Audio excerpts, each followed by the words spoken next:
Baik, bismillahirrahmanirrahim. Assalamualaikum warahmatullahi wabarakatuh. Rekan-rekan mahasiswa semuanya. Kali ini akan bahas.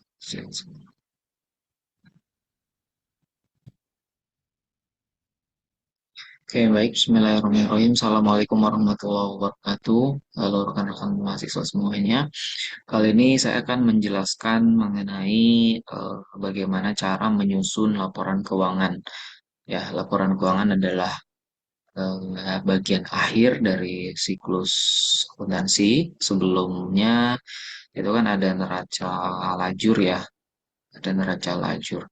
Nah, setelah neraca lajur adalah membuat laporan keuangan. Nah, caranya simpel sekali karena kita sudah mempunyai catatan neraca lajur ya. Coba kalian lihat di kolom 4 kolom paling kanan itu kan ada kolom laba rugi dan juga kolom neraca debit dan kreditnya. Nah, sebenarnya dari dua kolom ini eh, tinggal kita pindahkan ke format laporan keuangan, gitu ya. Jadi dari kolom laba rugi nanti akan menghasilkan laporan laba rugi, kemudian dari kolom neraca nanti akan menghasilkan laporan neraca, gitu ya. Eh, jadi setelah eh, neraca lajurnya ini balance dan ketahuan laba atau ruginya, nah tinggal kita membuat laporan keuangan. Nah, caranya gimana? Caranya kita tinggal pindahkan nama akun dan juga nominalnya. Berikut dengan debit kreditnya ya, harus tepat. Misalnya di sini ada service revenue ini sebesar 10.600. Tinggal kita pindahkan ke catatan eh, atau format lain gitu ya, yaitu format laporan laba rugi. Nah, ini format laporan laba ruginya. Di baris pertama itu ada nama perusahaan, itu harus ya, wajib. Kemudian di baris kedua adalah nama laporan apa gitu ya, laporan laba rugi atau dalam bahasa Inggris income statement.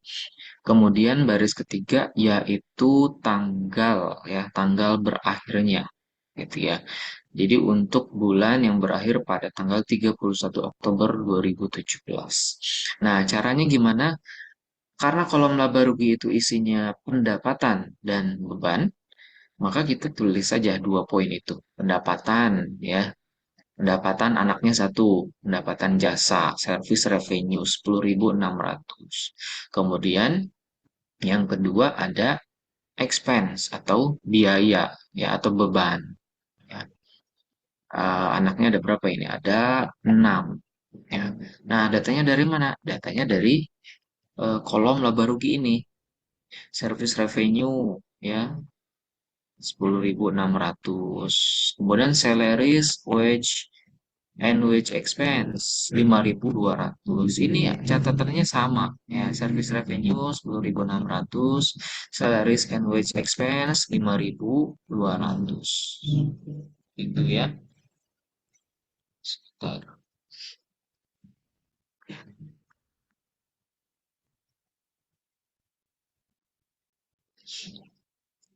Akan saya tunjukkan lewat sped.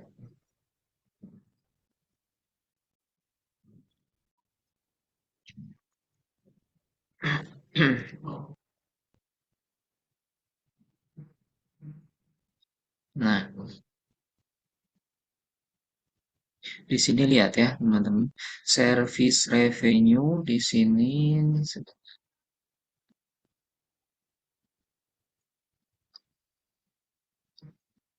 service revenue di sini ya. Service revenue, wait, kita slideshow dulu mungkin ya.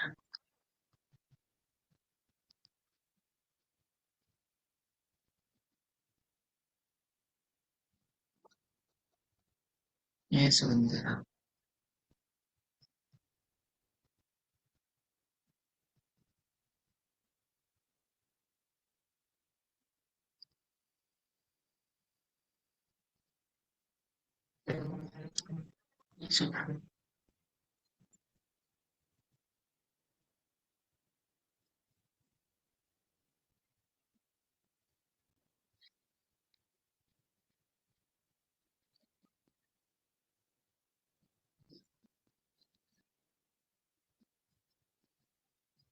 Nah,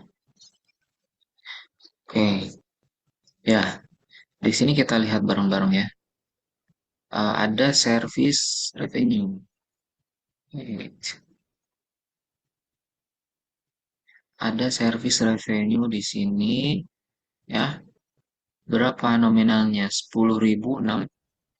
Jadi yang dipindahkan ke laporan laba rugi kolom yang ini ya, kolom yang ini.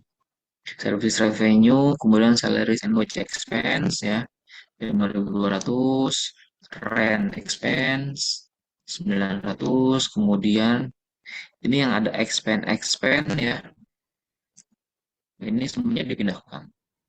Depreciation expense ini juga dipindahkan. Interest expense, biaya bunga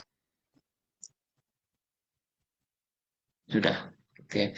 Jadi ada satu, dua, tiga, empat, lima, enam, tujuh. Ada tujuh. Coba kita lihat kita lihat di next slide. Kita lihat di next slide. Nah, nah di sini ya. Kita hitung. Satu, dua, tiga, empat, lima, enam, tujuh. Ya, kan ada tujuh ya. Jadi pendapatan jasa itu ada satu, kemudian beban-beban itu ada enam. Ya, nominalnya sama. Gitu. Nah, Pak, kenapa ada yang nominalnya ditulis di sini, ada yang ditulis di sini. Nah, ini debit kredit ya, debit dan kredit. Jadi masih tetap dipakai debit kreditnya gitu. Ya, ini debit kredit atau seperti ini ya penjelasannya. Beban itu kan akan mengurangi pendapatan ya. Jadi di sini kita jumlahkan dulu, jumlahkan gitu ya. Sebentar. Kita jumlahkan ya, kita jumlahkan dulu bebannya baru dikurangi oleh pendapatan segini 7.740 sehingga menghasilkan laba bersih net income gitu ya. Jadi gampang ya. Gitu. Nah, bagaimana dengan neraca? Neraca ya sama aja ya, kita pindahkan aja.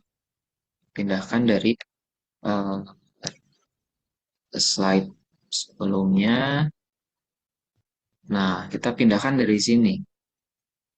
Kita pindahkan dari apa, kolom ini. Kita hitung ya berapa. Ada kas, ada supply, 1, 2, 3, 4, 5, 6, 7, 8, 9, 10, 11, 12, 13 ya. Ada 13 akun yang kita pindahkan ke laporan keuangan. Nah, sama nama akun dan nominalnya kita pindahkan berikut dengan debit kreditnya ya, jangan lupa.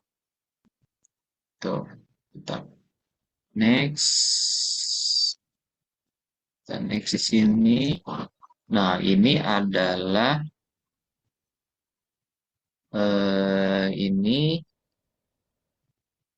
ini laporan neraca. Tapi sebelumnya kita bahas dulu laporan perubahan modal ya.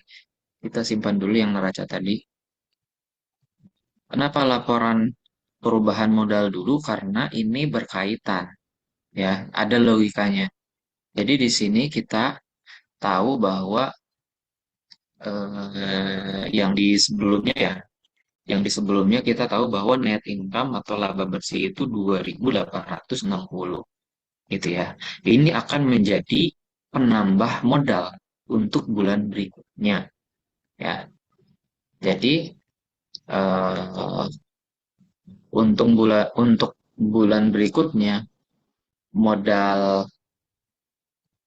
itu tidak tidak nol lagi, tetapi ada ya, ada tambahan dari laba bersih gitu ya. Nah, ini adalah laporan perubahan modal ya.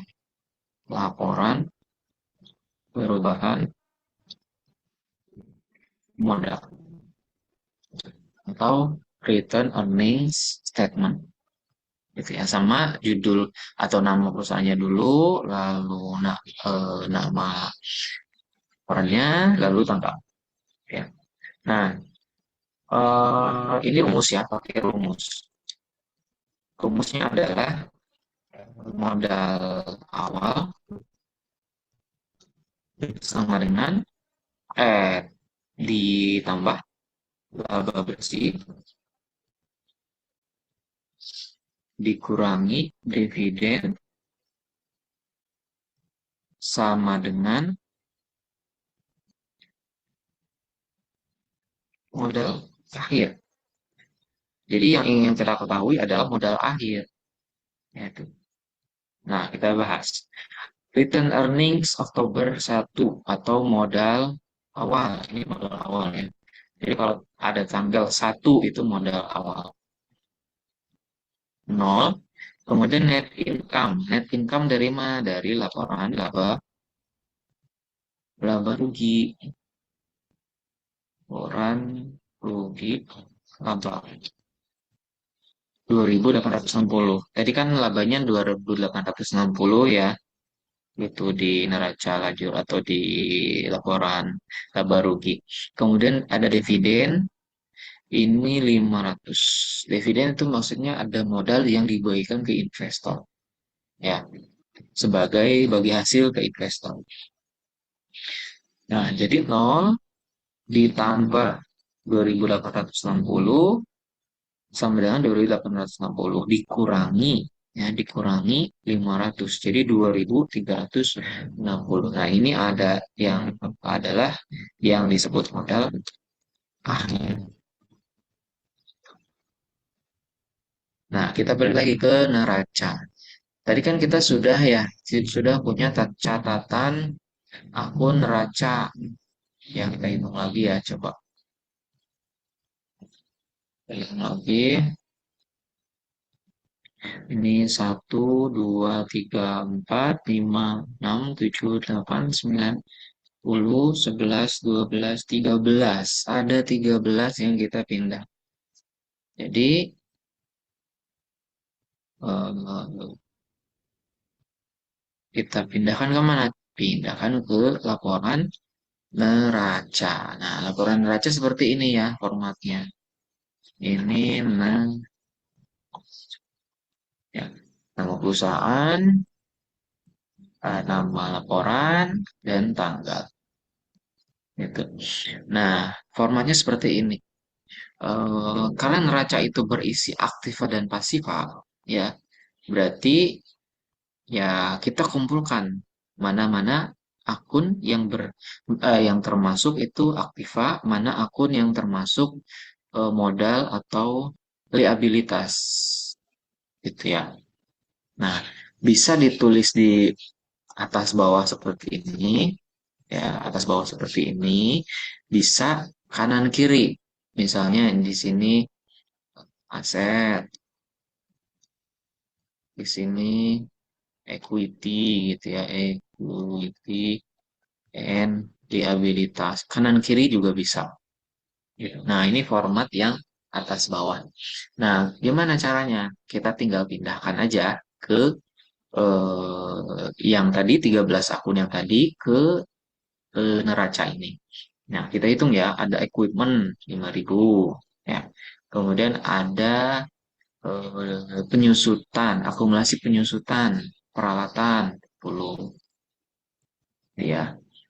Kenapa ini disendirikan di sini? Karena ini eh, karena si akumulasi penyusutan ini menjadi pengurang equipment ya.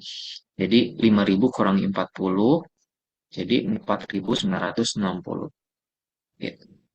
Ya, jadi kondisi sebenarnya peralatan yang ada di gudang itu 4.960 bukan lagi 5.000 karena ada penyusutan. Nah, kemudian ditambah. dengan prepaid insurance ya, satu dua tadi ya sudah muncul ya akunnya. Kemudian tiga prepaid insurance, empat supplies, lima cash, enam. Gitu. Kemudian kita buktikan aja ya, 6, 7, 8, 9, 10, 11, 12, 13 ya. Jadi ada 13 akun berikut nominalnya yang kita pindahkan ke laporan neraca gitu. Nah, ini lagi-lagi ada yang tulis di sini, ada yang di sini gitu ya. Eh, ini penulisannya hanya untuk tambah kurang saja ya. Jadi karena peralatan ini harusnya dikurangi dulu oleh penyusutan, maka ini disendirikan di paling kiri. Sebenarnya bisa di paling kanan, cuman kan nanti akan eh, susah ya, akan apa sulit bacanya. Jadi biar kita kurangi dulu dengan akumulasi penyusutannya, maka kita tulis di paling kiri. Gitu. Nah, sama seperti equity ini. Equity ini kan eh, apa? Ada dua ya. Yang satu itu share capital 10.000 saham gitu ya. Kemudian return earning, laba yang ditahan atau laba yang hasil dari laporan perubahan modal ya, yang tadi laporan perubahan modal. Kita tulis di sini menjadi penambah ya, menjadi penambah hmm, apa namanya saham, saham investor. Jadi 10.000 ditambah 2.360 jadi 12.360 ya. Nah, kemudian eh, liabilities atau utang. Karena utang ini jenisnya banyak, ya, maka sebaiknya kita jumlahkan dulu disendirikan di kolom yang kiri ya. Jadi 5.000 tambah 2.400 tambah 50 tambah 800 tambah 1.200 di paling kiri dulu. Lalu kita hitung apa total jadi 9.550. Nah, kalau total begini kan tinggal enak ya ditambah 12.360 ditambah 9.550. Jadinya 21.910. Itu. Ini seharusnya balance ya, aset, equity, and liabilities atas bawah ini harusnya balance. Sorry.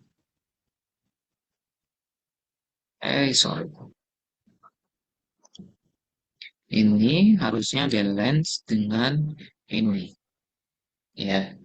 Sama-sama 21.910. Nah, makanya di neraca lajur itu eh, menjadi uji coba ya, pengecekan final ya sebelum membuat laporan keuangan. Apakah aset atau aktiva dan pasiva suatu keuangan itu sudah balance atau belum?